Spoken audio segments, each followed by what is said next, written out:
수아는 그의 품속에서 끊임없이 그에게 어떻게 기운을 쓸 것인가를 계속 일러주고 있었다.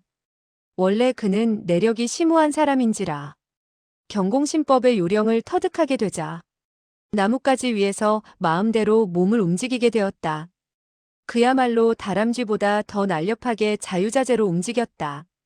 이와 같은 결과에 대해 석파천은 크게 기뻐하지 않을 수 없었다. 이 방법은 매우 좋구려. 이렇게 된다면 그들이 뒤쫓아올 수 없을 것이요. 숲이 거의 끝나려 하고 있었다.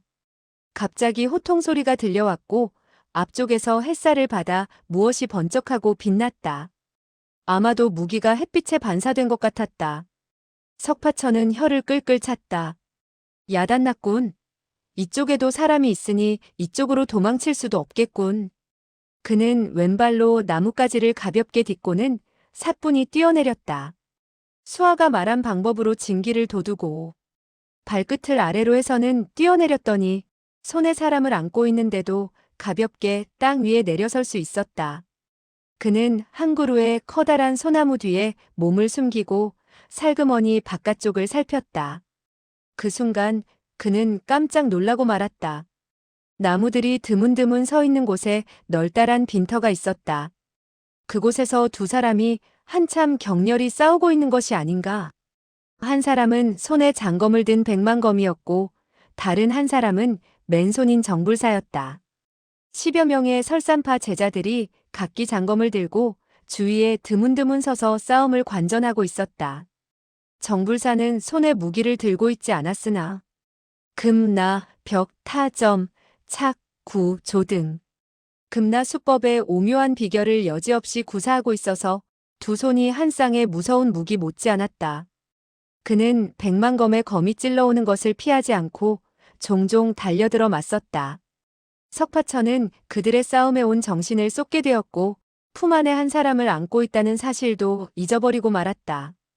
그는 설산검법을 배운 적이 있었고 정불사가 펼치고 있는 초식의 일부분은 정불사가 그에게 가르쳐준 바가 있었다. 가르쳐주지 않은 부분도 이치는 마찬가지여서 어느 정도 짐작할 수가 있었다. 두 사람의 고수가 격렬한 싸움을 하면서 펼치는 무공은 대부분 그가 배운 것이라 그는 자연 흥미 있게 보게 되었던 것이다. 정불사는 서둘러 공세를 가하고 있었다. 두 손은 칼날같이 날카로웠다. 이에 백만검은 수세에 몰리는 경향이 있었으나 그의 검법 역시 여간 아니었다. 그는 매우 침착하게 싸움을 이끌어 나가고 있었다. 간혹 가다가 그의 날카로운 검광이 번쩍였으나 곧 거두어지곤 했다. 그가 보기에 정불사가 이긴다는 것은 결코 수월한 노릇이 아니었고 오히려 시간을 끌면 백만검이 역전시킬 가능성이 없지 않아 있을 것 같이 생각되었다. 석파천이 이와 같은 상황을 헤아려 볼 때 정불사와 백만검은 이미 자기네들 마음속으로 짐작하는 바가 있었다. 정불사는 백만검의 부친인 위덕선생과 같은 배분의 사람이라 어른이 어찌 후배와 똑같이 병기를 사용하겠는가 하는 생각에서 맨손으로 그의 장검과 싸우고 있는 것이다. 막상 싸우게 되었을 때 정불사는 속으로 그만 야단났다고 생각하지 않을 수 없었다. 상대방 초식의 신속함과 변화의 절묘함, 그리고 내력의 웅후함은 무림의 인류 고수의 일면을 엿보이게 했던 것이다. 과거 위덕선생 백자재가 강호에서 명성을 크게 떨치게 되었을 때도 검법의 절묘함은 지금 백만검이 보여주는 정도에 불과할 것 같았다. 정불사는 내심 정신을 돋우고 날렵한 신법을 펼쳐서 검광 속에서 이리저리 몸을 날리고 있었다. 부득이한 경우에는 요행수를 써서 쌍방이 상처를 입는 방법을 취함으로써 백만검의 매서운 검초를 움츠러들게 만들곤 했다. 백만검은 그와 같은 상황에 처하게 되면 항시 한 걸음 양보하고 맞서지 않았다. 그는 승산이 있는 듯 여유만만했다. 두 사람의 진짜 실력을 두고 논할 때 역시 정불사가 한 수 뛰어난 편이었다. 그러나 그는 너무나 오만한 생각을 가지고 있었기 때문에 자기 허리에 금빛이 찬연한 구절 연편을 두르고 있었지만 사용하지 않았다. 그렇기 때문에 죽는 한이 있더라도 그 무기를 쳐들 수가 없는 것이었다. 다시 20여 초를 싸우게 되었을 때 백만검이 입을 열었다.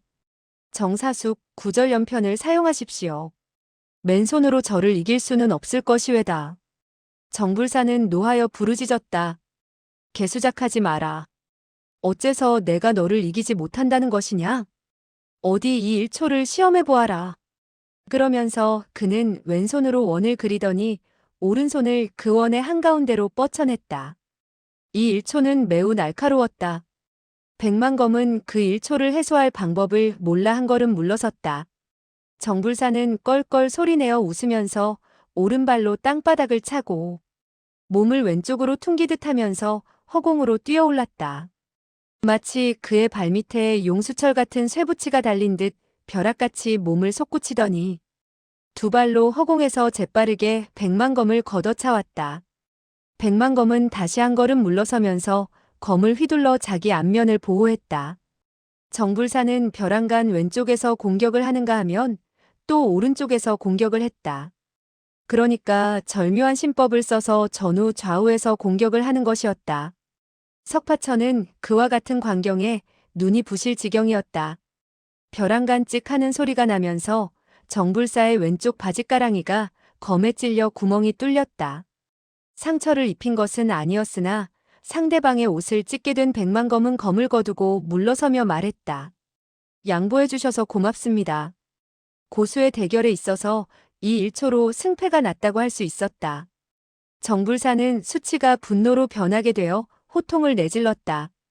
누가 너에게 양보를 했단 말이냐? 이 1초는 일시 너의 운이 좋았기 때문이지 내가 양보한 것은 아니다. 그는 역수행주라는 1초를 펼쳐 백만검에게 다시 달려들어 공격했다. 백만검은 부득이 검으로 그를 맞아 싸우지 않을 수 없었다. 사실 방금 상대방의 바짓가랑이를 찢어놓은 것은 운이 좋았던 것이다. 백만검이 검을 뻗쳐내게 되었을 때 정불사가 발길질하게 되었는데 그 광경은 마치 자기의 바짓가랑이를 백만검의 검날에 갖다 대주는 꼴이 되었던 것이다. 그렇게 되자 정불사의 기세가 약간 누그러지지 않을 수 없게 되었고 초식을 쓰면서 좀 더 신중함을 기하게 되었다. 하지만 싸우면 싸울수록 그는 열세에 몰리곤 했다.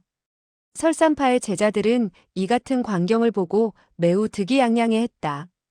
그 가운데 한 사람이 칭찬의 말을 던졌다. 백사형의 월세 코낭이라는 아스라이 잡힐 듯 하면서도 잡히지 않는 1초는 정말 설산 검법의 진수를 보여준 것이라 할 수 있군.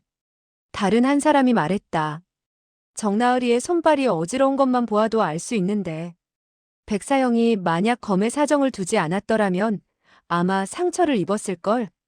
한데 벼랑간 호통치는 소리가 들렸다. 개수작 마라. 개방귀 같은 소리. 동시에 두 마디 호통 소리가 떨어져 나온 것이었다. 한 마디는 정불사의 입에서 나온 것인데 그것은 예상할 수 있는 일이라 별로 이상할 데가 없었다. 그런데 다른 한 마디는 동북 쪽에서 들려온 것이었다.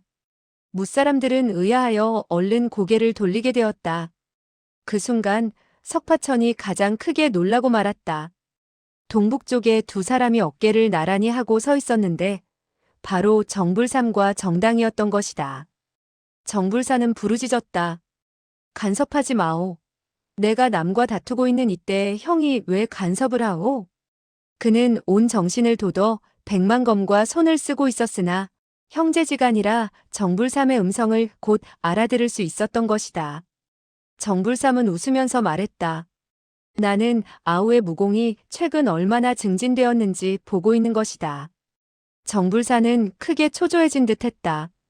지금 형세로서는 자기가 도저히 이길 수 없는데 어릴 적부터 내가 잘났느니 다투어왔던 형이 공교롭게 나타났으니 그로서는 불편하기 짝이 없었다.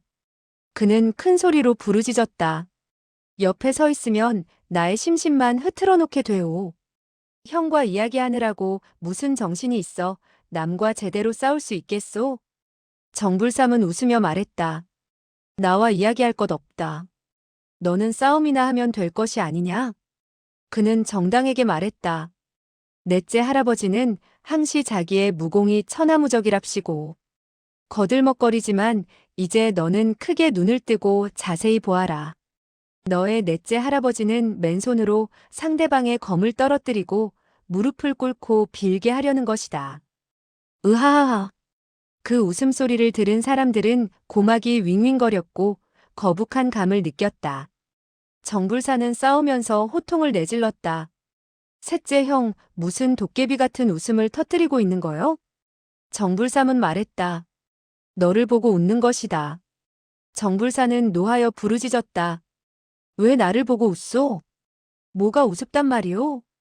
정불삼은 태연하게 말했다. 너는 한평생 호승심이 강하기로 유명하나. 위험을 당하게 되었을 때 항상 이 형이 한 번씩 도와주어야 했으니까 하는 말이다. 정불사는 싸늘한 음성으로 부르짖었다. 이 백가는 나의 후배회다. 그의 부친의 체면을 생각하지 않았다면 일장으로 쳐 죽여버리고 말았을 것인데 내가 무엇이 위급하다는 것이오? 누가 형더러 도와달라고 했소? 형은 역시 술주전자나 들고 술이나 마시는 것이 좋아. 그는 갑자기 하던 말을 중단하고 부르짖었다.